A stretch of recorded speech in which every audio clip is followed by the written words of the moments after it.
नारद जी की इच्छा की पूर्ति करते हुए भगवान ने सभी को दर्शन दिए। यहीं से पद्म पुराण की कथा महात्मा के रूप में विश्राम ले रही है। वृंदावन बिहारी लाल की जय। सौनकादि ऋषि सूत जी से कहने लगे, महाराज आपने बहुत ही सुंदर कथा सुनाई। ये तो पद्म पुराण की कथा आपने महात्मा के रूप में सुना दी, क्योंकि जब किसी चीज के महत्व को कोई नहीं जानता है तो उस पर विश्वास नहीं कर पाएगा। जब विश्वास नहीं होगा तो प्रेम नहीं होगा, प्रेम नहीं होगा तो भक्ति नहीं आएगी। इसलिए आपने महात्मा को इतने अच्छे ढंग से विस्तार से सुनाया कि हृदय गदगद हो गया। प्रभु मेरे मन में उत्कंठा है। मैंने सुना है कि ये भागवत महापुराण 18वां पुराण है। सबसे बाद में ही इसकी रचना व्यास जी ने क्यों की, ये कथा मुझे सुना दो।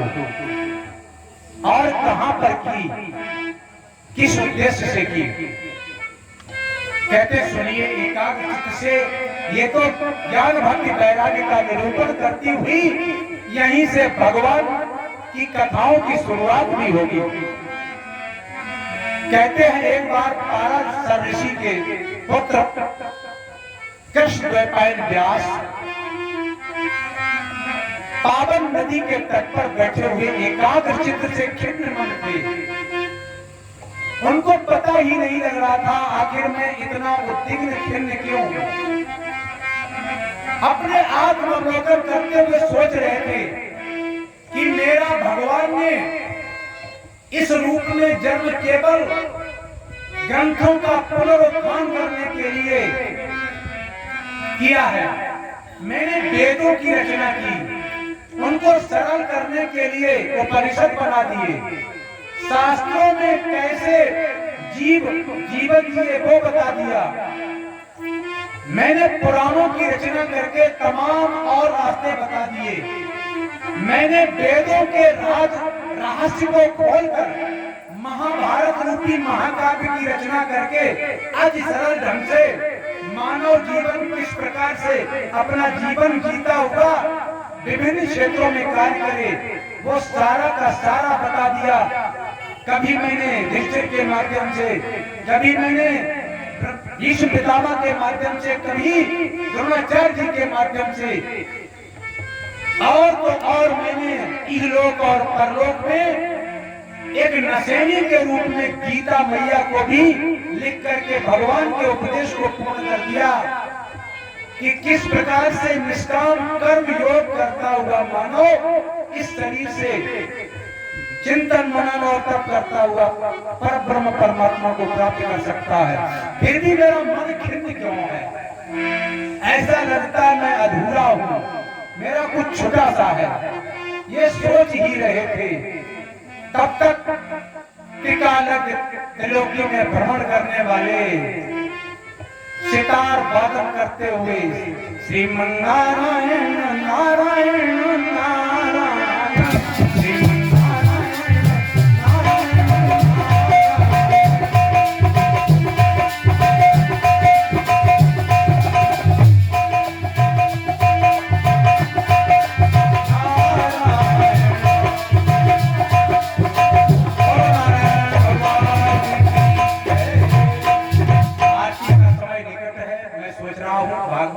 से थोड़ा ज्वाइंट हो जाए, कथा को विश्राम दें।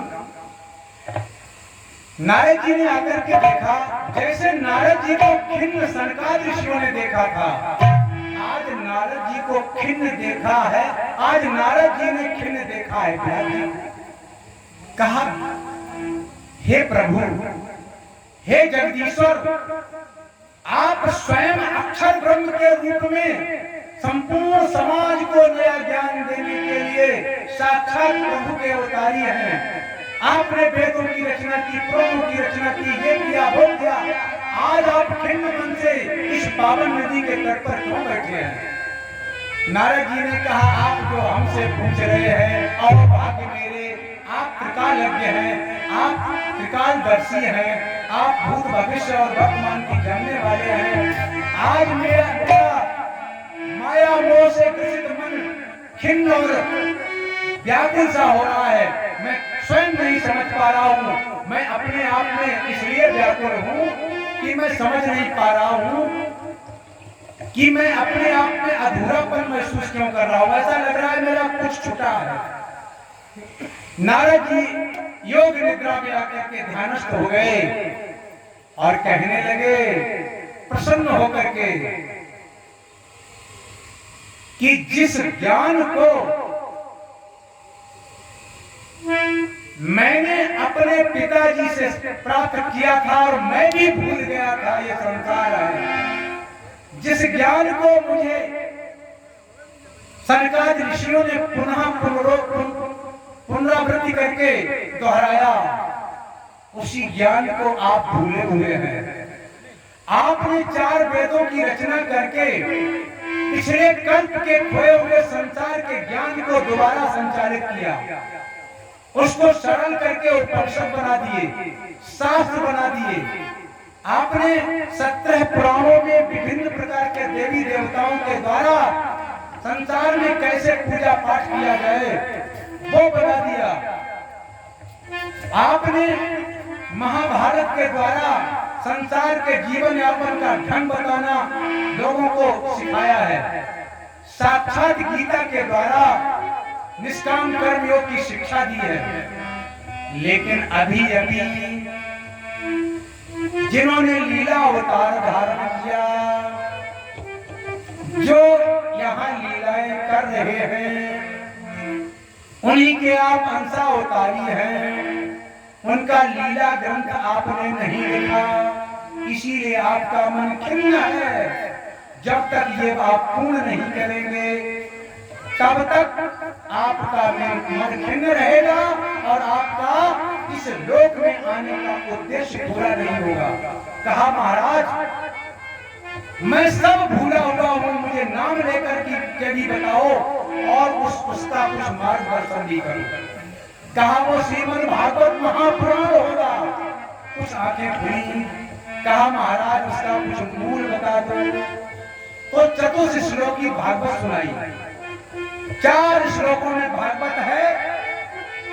ऐमे उल्लास में आगे नान्यदत्तपदम पश्चातहम अध्यक्षा यो विशेषोषम तदर्थम यत् प्रतीयेत ना प्रतीयेत चात्मन तद्दात्मानो मायां यथा भासो यथा तमः यथा महान्ति भूतानि भूतेषु चावचेष्वन् परिष्टानि परिष्टानि तथा तेषु न तेषाम् एतावदेत जिज्ञासुं तत्त्वजिज्ञासमात्मना अन्वयेन त्रिकाभ्यां यतस्यात् सर्वत्र सर्वदा भगवान।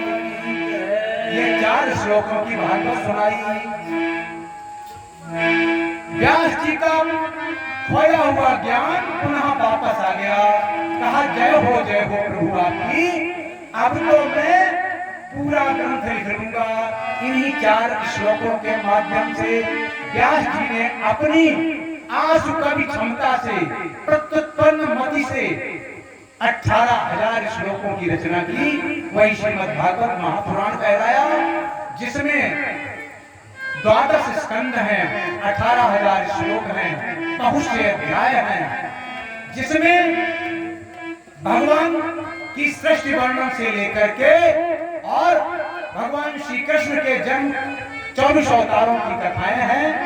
जन्मेजय का नाग यज्ञ है और 12 स्कंद में पूरा आत्मज्ञान ब्रह्म ज्ञान भरा पड़ा है। इस प्रकार के ग्रंथ की रचना की।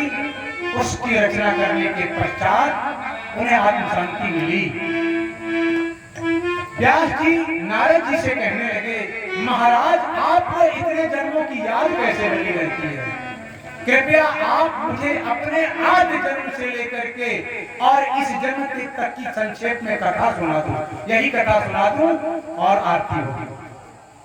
नारद जी ने कहा, आपने मुझे प्रथम बार छेड़ा है, कभी किसी ने नहीं पूछा, लेकिन मैं बताऊंगा। कहा मैं सबसे आदि में इस कल्प के पहले कल्प में मैं एक साधारण ब्राह्मणी का पुत्र था। मेरी मां अकेली एक आश्रम में रहती थी। उस आश्रम में चतुर्मास बोलो वृंदावन बिहारी लाल की जय।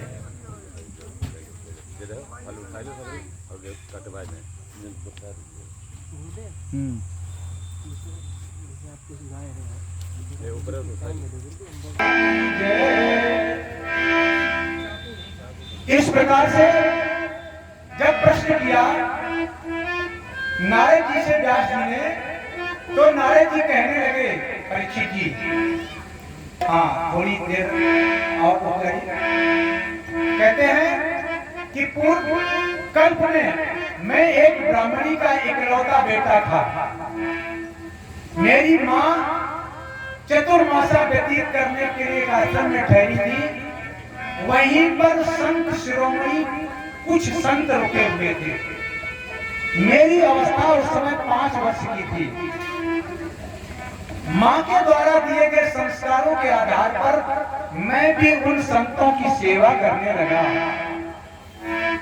संत जो बताते थे, फूल लाने को फूल ला देता था, जल लाने को जल ला देता था, उनके कपड़े धो देता था, उनके बर्तन मांज देता था।